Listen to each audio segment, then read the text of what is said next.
بسم الله الرحمن الرحيم اللهم صل على سيدنا محمد وعلى آل سيدنا محمد وبارك وسلم. وعن أنس رضي الله عنه قال مر النبي صلى الله عليه وسلم بامرأة تبكي عند قبر فقال اتق الله واصبري فقالت إليك عني فإنك لم تصب بمصيبتي ولم تعرفه.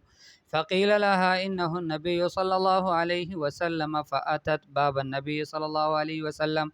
فلم تجد عنده بوابين فقالت لم أعرفك فقال إنما الصبر عند الصدمة الأولى متفق عليه. وفي روایت لمسلم تبکی علی صبی لها. حضرت انس رضی اللہ تعالیٰ عنہ سے روایت ہے، فرماتے ہیں کہ رسول اللہ صلی اللہ علیہ وسلم کا گزر ایک عورت کے ساتھ ہوا، یعنی ایک عورت تھی کہ جو ایک قبر کے پاس بیٹھ کر رو رہی تھی. نبی کریم صلی اللہ علیہ وسلم کا وہاں سے گزر ہوا. فقال، تو اللہ کے حبیب صلی اللہ علیہ وسلم نے فرمایا اتق اللہ واصبری، اللہ سے ڈرو اور صبر کرو. فقالت الیک عنی، وہ کہنے لگی کہ دور رہو مجھ سے. فإنک لم تصب بمصیبتی، آپ کو وہ مصیبت نہیں پہنچی جو مجھے پہنچی ہے. اس عورت کا بیٹا فوت ہوا تھا اور اس کے قبر کے پاس بیٹھ کر رو رہی تھی. تو جب اللہ کے حبیب صلی اللہ علیہ وسلم نے ان سے کہا کہ اللہ سے ڈرو اور صبر کرو، تو وہ کہنے لگی کہ مجھے چھوڑ دو. فإنک لم تصب بمصیبتی، اس لیے کہ تجھے نہیں پہنچی وہ مصیبت جو مجھے پہنچی ہے. ولم تعرف ہو. انس رضی اللہ تعالیٰ عنہ فرماتے ہیں کہ اس عورت نے اللہ کے حبیب صلی اللہ علیہ وسلم کو پہچانا نہیں، اگر پہچان لیتی تو فوراً رک جاتی، لیکن پہچانا نہیں، اس وجہ سے ان کو اس طرح کا جواب دیا اور اپنے مشکل حالت میں. فقیل لها، کسی نے ان سے کہا انہ النبی صلی اللہ علیہ وسلم، کہ یہ تو اللہ کے حبیب صلی اللہ علیہ وسلم پیغمبر ہیں. فاتت باب النبی صلی اللہ علیہ وسلم، فوراً ان کو احساس ہوا اور آئی نبی کریم صلی اللہ علیہ وسلم کے دروازے پر. فلم تجد عنده بوابین، اللہ کے حبیب صلی اللہ علیہ وسلم کے دروازے پر ان کو کوئی چوکیدار پہرے دار نظر نہیں آئے. انہوں نے کسی کو نہیں پایا کہ دروازے میں کوئی بیٹھا ہوا ہو اور ان کا پہرے پہ کہ اب تم نہیں جاؤ، رک جاؤ، اب پہلے منع کر دیا ہو. اس طرح کوئی ایسی بات نہیں تھی. آ گئی حضور صلی اللہ علیہ وسلم کے پاس. فقالت لم عارف کا، کہنے لگی کہ اللہ کے رسول میں نے آپ کو پہچانا نہیں. فقال، اللہ کے حبیب صلی اللہ علیہ وسلم نے فرمایا انما الصبر عند الصدمة الاولى، کہ بے شک پکی بات ہے کہ صبر جو ہے وہ پہلی مصیبت کے وقت ہوتا ہے. آدمی کے وقت جب شروع میں مصیبت آ جاتی ہے، اس کو پیش آ جاتی ہے مصیبت، تو اس وقت اس کو صبر کرنے پر پورا اجر ہے، کامل اجر ہے. یہ جو بات کچھ زمانہ گزرنے کے بعد اگر کوئی صبر کر لیتا ہے تو وہ تو ویسے بھی صبر کر لیتا ہے، سب کو صبر آ جاتا ہے. اللہ پاک کا ایک نظام ہے تکوینی کہ اللہ پاک نے پورے کائنات کے نظام کو چلانا ہے، اس وجہ سے ایک دو دن کے بعد تو وہ غم ہلکے ہو ہی جاتے ہیں. لیکن شروع میں جب اس کو پہلی خبر پہنچتی ہے، اس وقت آدمی کو صبر سے کام لینے پر، صبر سے کام اگر لے لے تو اس کو پورا اجر ملتا ہے صبر کا. متفق علیہ روایت ہے. وفی روایت لمسلم، مسلم شریف کی روایت میں ہے تب کہ اعلیٰ صبی لہا، کہ اس کے بیٹے پر وہ رو رہی تھی کہ اس کا بیٹا فوت ہوا. وعن ابی ہریرہ رضی اللہ عنہ ان رسول اللہ صلی اللہ علیہ وسلم قال یقول اللہ تعالی ما لعبدی المؤمن عندی جزاء اذا قبضت صفیہ من اہل الدنیا ثم احتسبہ الا الجنہ، رواہ البخاری. حضرت ابو ہریرہ رضی اللہ تعالیٰ عنہ سے روایت ہے کہ رسول اللہ صلی اللہ علیہ وسلم نے فرمایا کہ اللہ جل جلالہ فرماتے ہیں، یعنی یہ حدیث قدسی ہے، ما لعبدی المؤمن عندی جزاء، میرے بندے مومن بندے کے لیے میرے ہاں کوئی بدلہ نہیں ہے. اذا قبضت صفیہ ہو، کہ جب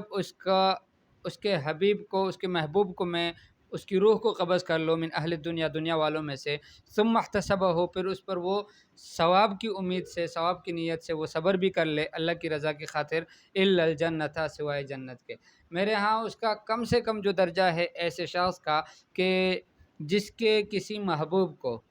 محبوب کے محدثین نے لکھا ہے کہ اس کا بیٹا ہو یا اس کی بیوی ہو، تو اس کو اگر میں اس کی روح کو قبض کر لوں اور پھر وہ اس پر صبر کر لے ثواب کی امید سے، فرمایا کہ اس کا بدلہ میرے پاس جنت کے سوا اور کوئی نہیں ہے.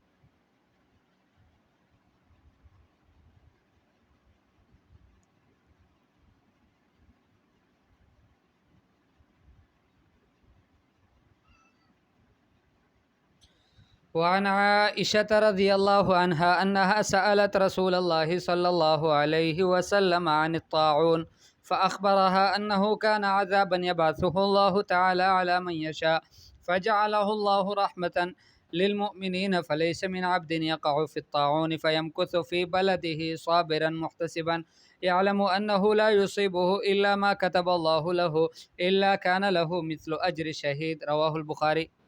حضرت عائشہ رضی اللہ تعالیٰ عنہ سے روایت ہے کہ انہوں نے رسول اللہ صلی اللہ علیہ وسلم سے طاعون کے بارے میں پوچھا۔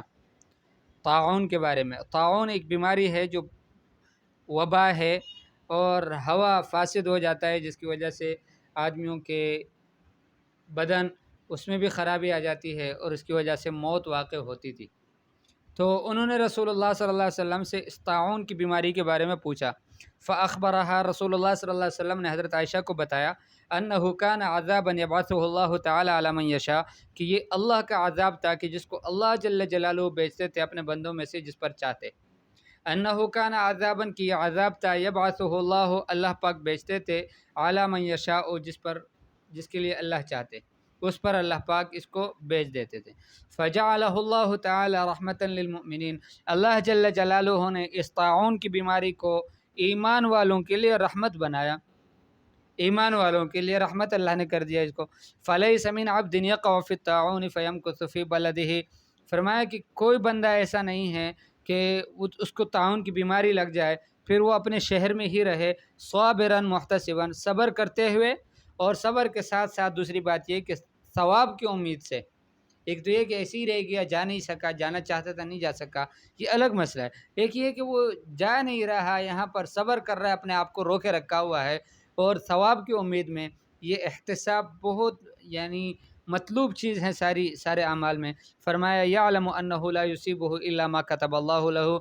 یہ یقین کرتے ہوئے وہ وہاں پر صبر کر کے رکا ہوا ہے کہ اس کو نہیں پہنچ سکتا مگر وہی پہنچے گا جو اللہ پاک نے اس کے مقدر میں لکھا ہے۔ اس کے لیے اللہ نے اگر موت لکھی ہے تو اس کو موت پہنچے گی، اس کو اگر بیماری لکھی ہے تو بیماری اس کو ملے گی، ورنہ تو وہ اس یقین کے ساتھ ہے کہ اللہ جل جلالہ کے ارادے سے سب کچھ ہوتا ہے، اور اللہ پاک جس نے جو فیصلہ کیا ہوا ہے، اللہ کا فیصلہ اور اللہ کی قضا جس کو تقدیر کہتے ہیں، یہ اٹل ہے، یہ ہو کر رہنے والا ہے۔ جیسے حدیث پاک میں آتا ہے وَعَلَمْ أَنَّمَا أَخْطَأَكَ لَمْ يَكُنْ لِيُصِيبَكَ، یہ یقین رکھو، حضرت رسول اکرم صلی اللہ علیہ وسلم اپنے چچا کے بیٹے حضرت عبداللہ ابن عباس سے فرماتے ہیں، فرمایا کہ یہ یقین رکھو انما اخطأک لم یکن لیصیبک، کہ جو آپ کو نہیں پہنچا یہ آپ کو پہنچنے والا نہیں تھا، وما اصابک لم یکن لیخطئک، اور جو آپ کو پہنچ گیا یہ آپ سے ٹھلنے والا نہیں تھا، آپ سے ہٹنے والا نہیں تھا، یہ اس نے آپ کو پہنچ کے ہی رہنا تھا۔ تو فرمایا اس یقین کے ساتھ اگر کوئی رہے اس جگہ میں کہ جہاں پر طاعون کی بیماری پھیلی ہوئی ہو، جیسے ابھی کورونا کی بیماری پھیلی ہوئی ہے، تو فرمایا الا ما كتب اللہ لہ الا کان لہ الا کان لہ مثل اجر شہید، مگر اللہ جل جلالہ اس کو شہید کا اجر دیں گے، اس کے لیے شہید کا اجر لکھا جائے گا، شہید کا اجر اس کے لیے ہوگا، یعنی جتنا ایک شہید کو اجر دے دیتے ہیں اللہ پاک اتنا ہی اس کو بھی دیں گے۔ اس وجہ سے طاعون میں اور وباؤں میں جتنے لوگ مر جاتے ہیں یہ سب اللہ کے ہاں شہداء ہے، یہ شہید ہیں، شہادت کا درجہ اللہ پاک دے رہے، تو گھبرانے کی بات کوئی نہیں ہے کہ بیماری آ گئی، کورونا پھیل گیا اور اتنے لوگ مر گئے اور یہ ہو گیا وہ ہو گیا۔ کوئی ایسی حقیقت پر مبنی پہلے تو خبریں نہیں ہوتی، پھر اگر کوئی واقعی میں کورونا کی وجہ سے مر بھی جاتا ہے تو اس میں پریشان ہونے کی کیا بات ہے، اس کے لیے غنیمت ہے اس کے لیے، اس کو شہادت کا درجہ مل رہا ہے۔ کتنے بڑے درجے کے صحابہ کرام رضی اللہ تعالیٰ عنہم کورونا کی بیماری میں، کورونا نہیں معذرت، طاعون کی بیماری میں وہ اللہ کو پیارے ہو گئے اور شہادت کا درجہ حاصل کر لیا، حالانکہ ان کو موقع تھا کہ وہ وہاں سے نکل جائے لیکن نہیں نکلتے تھے کہ رسول اللہ صلی اللہ علیہ وسلم نے منع کیا ہے۔ فرمایا ہے اللہ کے حبیب صلی اللہ علیہ وسلم نے فرمایا کہ جب کسی جگہ میں وبا پھیل جائے بیماری، تو فرمایا کہ اس جگہ تم داخل نہ ہو، اذا سمعتم بالطاعون بارض فلا تقدموا علیہ، کسی جگہ میں آپ کو پتہ چل جائے کہ یہاں طاعون کی بیماری پھیلی ہے، وبا پھیلی ہے، تو وہاں نہ جاؤ۔ اذا وقع بارض وانتم بها، اور فرمایا کہ جب کسی زمین میں یہ وبا آ جائے اور فرمایا کہ تم اسی میں ہو، اسی جگہ میں موجود ہو، فلا تخرجوا منها فرارا او فلا تخرجوا فرارا منه، فرمایا کہ اس علاقے کو پھر چھوڑ کر تم فرار اختیار نہ کرو، وہاں سے نہ نکلو بلکہ اسی میں رہو۔ تو بہرحال یہ ہدایت اللہ کے حبیب صلی اللہ علیہ وسلم نے دی ہیں اور اس پر عمل کرنا چاہیے۔ وعن انس رضی اللہ عنہ قال سمعت رسول اللہ صلی اللہ علیہ وسلم يقول ان اللہ تعالی قال اذا ابتلیت عبدی بحبیبتیہ فصبر عوضته منہما الجنہ یرید عینیہ، رواہ البخاری۔ انس رضی اللہ تعالیٰ عنہ کی روایت ہے کہ رسول اللہ صلی اللہ علیہ وسلم کو فرماتے ہوئے سنا کہ اللہ کے حبیب صلی اللہ علیہ وسلم فرماتے تھے کہ اللہ جل جلالہ فرماتے ہیں، یعنی یہ بھی حدیث قدسی ہے، اذا ابتلیت عبدی بحبیبتیہ، فرمایا کہ جب میں اپنے بندے کو اس کی دو محبوبہ چیزوں پر اس کی آزمائش کر لوں، فصبر، پھر وہ صبر کر لے، عوضتہ منہما الجنہ، ان دو محبوبوں کی وجہ سے اس کے بدلے میں اس کو جنت دے دیتا ہوں۔ یرید عینیہ، فرمایا کہ اللہ کے حبیب صلی اللہ علیہ وسلم کا مقصود اس حبیبتہ کے لفظ سے فرمایا کہ وہ عینی تھا، کہ آدمی کے دونوں آنکھوں کو اگر اللہ پاک ضائع کر دے، یعنی اس سے اس کی نظر کو چھین لے، تو اس کے بدلے میں، اور وہ ایمان والا بندہ ہو، تو فرمایا کہ پھر اللہ جل جلالہ اس کو بدلے میں جنت نصیب فرماتے ہیں، یہ اس کا بدلہ ہے۔ تو اس وجہ سے جو نابینا حضرات ہیں ان کو پریشان نہیں ہونا چاہیے کہ ان کے لیے اللہ جل جلالہ نے بڑے درجات رکھے ہیں، اور سب سے کم جو بدلے کی چیز اللہ پاک دیں گے ان کو جنت دیں گے۔ وعن عطاء ابن ابی رباح قال قال لی ابن عباس رضی اللہ عنہما الا اریک امرأۃ من اہل الجنہ، حضرت عطاء ابن ابی رباح رضی اللہ تعالیٰ عنہ وہ فرماتے ہیں رحمہ اللہ، فرماتے ہیں کہ مجھ سے حضرت عبداللہ ابن عباس رضی اللہ تعالیٰ عنہما نے فرمایا الا اریک امرأۃ من اہل الجنہ، کیا میں آپ کو جنتی عورت نہ بتاؤں؟ فقلت بلا، میں نے کہا جی ہاں بتائیں۔ قال هذه المرأة السوداء، یہ کالی عورت ہے، یہ جنتی عورت ہے۔ اتت النبی صلی اللہ علیہ وسلم، اللہ کے حبیب صلی اللہ علیہ وسلم کے پاس آئی، فقالت، پس کہنے لگی، انی اسرع، فرمایا کہ مجھ پر مرگی کا دورہ آتا ہے، وانی اتکشف، اور میرا کچھ بدن کھل جاتا ہے، یعنی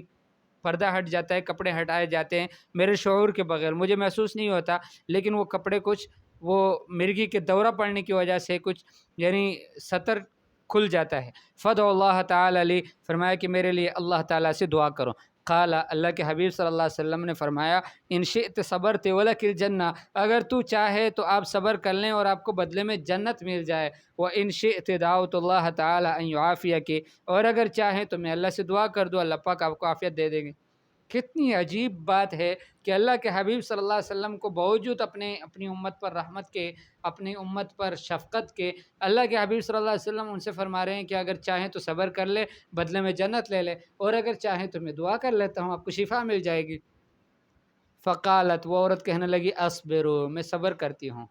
چونکہ جنت کے شوقین تھے صحابہ کرام رضی اللہ تعالیٰ عنہم، اس وجہ سے کہا کوئی بات نہیں ہے، مجھے مرگی کے دورے پڑ رہے تو پڑھنے دو، موت تک پڑھنے دو، مجھے کوئی پرواہ نہیں ہے، لیکن یہ ہے کہ مجھے جنت اس کے بدلے میں مل جائے۔ فقالت، پس کہنے لگی، انی اتکشف، فرمایا کہ میرا عورت یعنی سطر کھل جاتا ہے، فدعوا اللہ، فرمایا کہ اللہ سے دعا مانگو، اللہ سے میرے لیے دعا کرو، اللہ اتکشف، کہ سطر نہ کھلے بس۔ فدعا لها، اللہ کے حبیب صلی اللہ علیہ وسلم نے یہ دعا کر دی۔ اس کے بعد پھر ہمیشہ پوری زندگی اس کو مرگی کے دورے پڑتے تھے اور اس پر وہ صبر کیے ہوئے بیٹھی تھی، بس اتنا تھا کہ اللہ کے حبیب صلی اللہ علیہ وسلم نے جو دعا کی تھی کہ اس کا سطر نہ کھلے، وہ اللہ پاک نے اسے ان کو محفوظ فرما دیا۔ تو یہ حدیث ہمیں یہ بتا رہا ہے کہ دیکھیں دنیا میں مومن کے اوپر، مسلمانوں کے اوپر جو حالات آتے ہیں، اس کا مقصد یہ نہیں ہوتا کہ فوراً بھاگتے بھاگتے جیسے یہ حال آیا فوراً دوڑتے ہوئے ڈاکٹر کے پاس، بڑے بڑے ہسپتالوں میں ادھر ان کا رخ کر لو، یہ نہیں، بلکہ یہ تو اللہ پاک چاہتے ہیں۔ کبھی ہم تعویذوں کے لیے حاضری دے دیتے ہیں علماء کے ہاں کم جاتے ہیں، عاملوں کے پاس زیادہ جاتے ہیں، جو اکثر ان کے عاملوں کی اکثر اقسام جو جادوگروں کی ہے وہ جادو کرتے ہیں اور پتہ نہیں کیا کچھ غلط قسم کی باتیں کرتے ہیں کہ جن کا شریعت میں کوئی، قرآن و حدیث میں اس کا کوئی ذکر نہیں ہے۔ یہ جو خاص طور سے پوچھتے ہیں نا، عورتوں سے پوچھتے ہیں، مردوں سے پوچھتے ہیں کہ یہ جو بیمار ہے، مریض ہے، اس کی والدہ کا نام بتائیں، اس کے والد کا نام بتائیں اور یوں بتائیں، اور اس کے کپڑے لے آئیں، ان کے جو استعمال شدہ کپڑے ہیں وہ بھی لے آئیں، اور یہ پتہ نہیں کیا کچھ، یہ قرآن و حدیث سے ثابت کہیں نہیں ہوتا، یہ اکثر عامل لوگ کرتے ہیں اس طرح۔ ہم نے آج تک اپنے الحمدللہ ہمارے بڑے بڑے علماء کو دیکھا، ہم نے دیوبند کے بہت بڑی ہستیوں کو ہم نے یعنی یہاں پر موجود ہیں الحمدللہ، کچھ اللہ کو پیارے ہو گئے، ان کی زیارت ہمیں اللہ پاک نے نصیب فرمائی ہے۔ وہ تو تعویذ سے بھی دور رہتے تھے، کسی کو تعویذ دیتے نہیں تھے، دیتے بھی تھے تو بہت آسان الفاظ میں صاف کہہ دیتے تھے۔ ہم طلبہ کو بھی سکھاتے تھے کہ قرآن پاک سے الحمدللہ لکھ کر ان کو دے دو، بس اللہ پاک شفا دے دیتے ان سے۔ کوئی اس طرح کی اتنی لمبی چوڑی کہ میں کتاب دیکھتا ہوں پھر میں دیکھتا ہوں اس پہ اثر آتے نہیں ہیں، کتاب سے میں واضح کر کے، یہ سمجھ میں آنے والی باتیں نہیں ہے، بلکہ یہ ہے کہ اس سے ویسے بھی بچنا چاہیے۔ علاج کے لیے تعویذ کے پاس بھی دوڑتے ہوئے نہیں جانا چاہیے، بھاگتے ہوئے نہیں جانا چاہیے، تھوڑا صبر ہو جائے،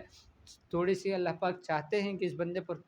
کچھ مشکل گزرے، تھوڑی سی اس پر پریشانی آئے، اور یہ پھر اللہ کی طرح متوجہ رہے، اللہ سے مانگتا رہے، تو کچھ اس میں کمزوری آئے جس کی وجہ سے اللہ پاک کو ان پر ترس آئے اور اللہ پاک اس کی مغفرت فرما دے، اللہ پاک اس کو بدلے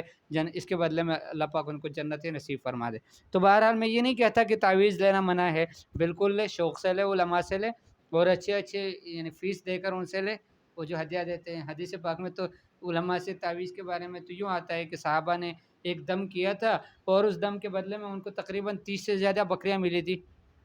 الحمدللہ رب العالمین، یہی سورہ فاتحہ اس پر دم کیا تھا، اس کی وجہ سے اس آدمی کو اللہ پاک نے شفا دے دی، تو اس کے بدلے میں انہوں نے بڑی اجرت لی۔ اور جب ان کو خوف ہوا کہ یہ پتہ نہیں تعویذ پر دم پر ہم نے پیسے لیے ہیں، یہ ٹھیک بھی ہے، یہ اجرت ہم نے لیا ہے تو ٹھیک بھی ہے یا ٹھیک نہیں ہے، اللہ کے حبیب صلی اللہ علیہ وسلم سے جب معلوم کیا تو اللہ کے حبیب صلی اللہ علیہ وسلم نے فرمایا کہ اس کو تقسیم کر لو، اور فرمایا میرا بھی حصہ نکالو، یعنی ان کی تطیب خاطر کے لیے کہ ان کو اچھی طرح معلوم ہو جائے کہ اس پر پیسے لینا کوئی بری بات نہیں ہے، تو دیں، شوق سے دیں۔ میں تو کہتا ہوں کہ وہ جو علماء سے تعویذیں لیتے ہو ان کو خوب پیسے دو، لیکن یہ جو دوسرے عاملوں سے لیتے ہو نا، ان کے پاس تو جانے کو میں جائز نہیں سمجھتا، کہ جو عامل ہوتے ہیں اور مشہور عامل بنگالی ہے، پتہ نہیں کون کون سے، اللہ پاک معاف فرمائے، ان کے پاس جانے سے آدمی گریز کرے۔ دوسرے اکثر ان کی اقسام میں شیعہ ہوتے ہیں، اور شیعوں کے بعد پھر یہ ہوتا ہے کہ وہ جو دوسرے ہوتے ہیں جو شیعہ تو نہیں ہوتے، لیکن یہ ہے کہ وہ بیچارے بھی دین سے دور ہوتے ہیں، نہ ان کو نماز کی فکر، نہ تلاوت کی فکر، نہ اللہ پاک کی طرف رجوع، کچھ بھی نہیں ہے، بس وہ خود سے لگے ہوئے ہیں لوگوں کی، اور یقین مانے اللہ پاک ان کے ہاتھوں سے شفا دے دیتے ہیں۔ یہ عجیب بات ہے کہ اللہ پاک ان کے ہاتھوں میں شفا اللہ پاک نے رکھی ہوتی ہے، اور وہ آزمائش کے لیے، امتحان کے لیے، جس طرح بتوں سے کفار کے اور مشرکین کے کاموں کو اللہ پاک بناتے تھے، کہ وہ کہتے تھے کہ یہ میرے سر کے درد کا بت ہے، اور یہ مجھے بیٹے دینے والا بت ہے، اور اس طرح کی مختلف چیزوں کو رکھ کر ان کے سامنے جھکتے، پھر اللہ پاک ان کی حاجتوں کو اس راستے سے پورا کر دیتے۔ اس لیے کہ حدیث قدسی میں ہے، اللہ پاک فرماتے ہیں انا عند ظن عبدی بھی، فرمایا کہ میں اپنے بندے کے ساتھ ویسی معاملہ فرماتا ہوں، کرتا ہوں جس طرح وہ مجھ پر گمان رکھتا ہے۔ تو جتنا آدمی اللہ سے جس کا تعلق ہوگا، وہ اللہ کی طرح متوجہ ہوگا، اللہ سے مانگے گا کہ مجھے تو کوئی اور راستہ معلوم ہی نہیں ہے، میں نے تو اللہ سے ہی لینا ہے۔ اور سچی بات ہے کہ شفا دوائی میں اللہ پاک جب تک نہیں رکھیں گے، اللہ پاک فیصلہ شفا کا نہیں فرمائیں گے، تب تک شفا دوائی سے بھی نہیں ملے گی۔ تو دوائی لینا بھی ٹھیک ہے، منع نہیں ہے، لیکن یہ ہے کہ اتنی زیادہ توجہ ڈاکٹروں کی طرف، عاملوں کی طرف، اور اس طرح سے دوسرے لوگوں کی طرف، مخلوق کی طرف، یہ مناسب نہیں ہے۔ اس میں تھوڑے سے احتیاط کی گنجائش رکھنی چاہیے۔ اللہ پاک مجھے بھی توفیق دے، آپ کو بھی۔ صلی اللہ تعالیٰ علی خیر خلقہ محمد و آلہ و اصحابہ اجمعین، آمین برحمتک یا ارحم الراحمین۔